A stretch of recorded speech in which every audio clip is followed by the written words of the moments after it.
Good morning, everyone, and welcome to our weekly DAT COVID-19 market update. I'm Ken Adamo, Chief of Analytics at DAT. Hi, I'm Ned Damon, Principal Data Scientist here at DAT.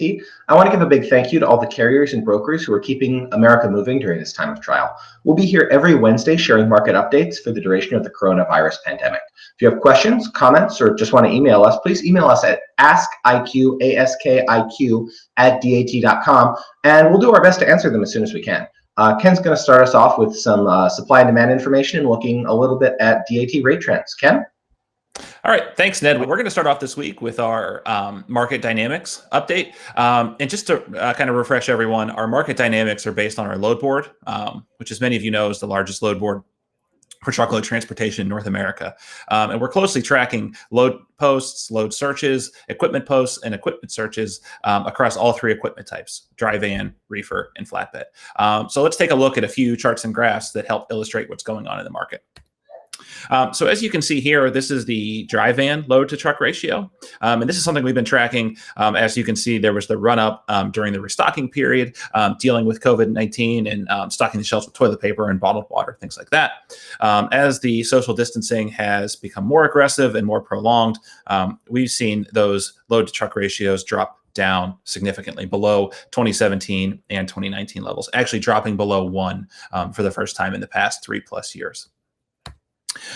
Pivoting to load and truck posts, we see that load posts are the primary culprit for the decline in load to truck ratio, but it's not actually being helped at all because the truck posts are actually increasing. The main reason for that is a drying up of freight on the contract market tends to cause trucks to enter the spot market, and thus our load board looking for freight to move.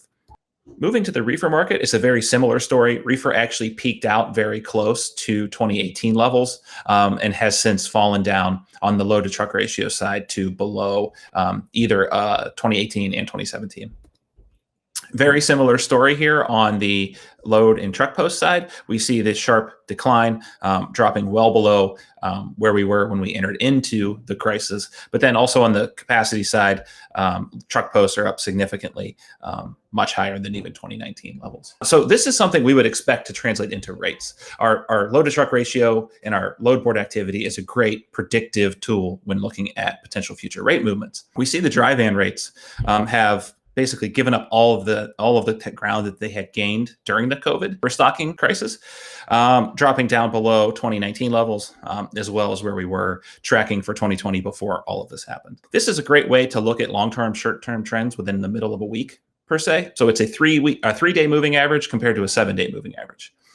So the dotted line here shows the 3-day moving average, and what we see is that we're continuing to see declines in that metric, which is going to continue to drag this 7-day moving average down. The reason we do a lot of this moving averaging is because there's a lot of day-a-week effect in rates. So Mondays are different than Saturdays, and Wednesdays are different than Fridays. So we try to smooth things out the best we can to give a really good idea of where rates are trending. Kind of pivoting to reefer here for a minute, we see reefer has fallen well below 2019 levels, currently below 2017 levels and taking aim, frankly, at 2016 levels. So this is to be expected. A lot of refrigerated goods go to schools, whether that be primary school or universities, and they obviously go to restaurants, which in most of the country aren't operating right now. So again, that was evident in our load to truck data that has manifested itself into rates. Looking at that same short-term trend, again, not a great sight if you're looking for higher rates in the market. The 3-day rate continues to show softening, pulling down the 7-day rate right behind it. So with that, I'm going to turn it over to Ned to give us a look at what our forecast models are seeing, and maybe talk a little bit about what's changed since the last time we spoke with y'all. Thank you, Ken. So if we're going to look at forecasting models, I think the first place to look at is what last week's forecasts are saying. So if you look at last week's forecast, these are all for spot dry van rates, excluding fuel prices. You'll see that our entire suite of models predicted that rates would continue to fall going into this week. Are in blue the actual rates that happened. This is for 4/8, so you'll see that this is a little bit behind where today is. And then in different colors, in green we have our rate cast model, in red we have our pessimistic model, and in yellow we have a kind of blended forecast that is harmonizing the two views and giving sort of middle path. But again, all three of these models were showing a downward trend, and you're really going to start seeing going forward where these models are going to start diverging. So now that we are in the future, you can see again a very similar graph. This was built on 414, and you can see again in the blue line what the actuals were, and you can see that the actuals followed all models downwards. And here is where the point of divergence is coming in. Here is where we're seeing ratecast expecting a kind of flattening off, that it's going to hit a floor and continue forward in a more or less steady pace, whereas our more pessimistic forecasts and our blended forecasts are trending down to the point where we had to adjust the scale to kind of capture the magnitude of the drop. We also, in addition to our prior blended forecast, which is again in yellow, we have a more pessimistic blended forecast that's leaning a little bit more heavily into the pessimistic model going forward.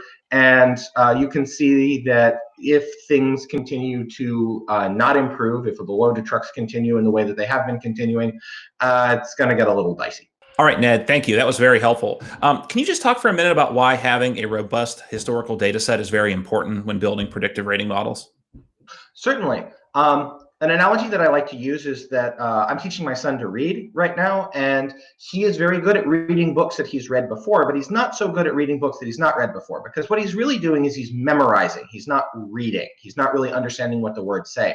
And the best way to move from the memorization step to the reading step is to read lots and lots of different books, because then he will learn and be forced to learn exactly what the words are and how to read them, as opposed to what this particular word is in this particular book.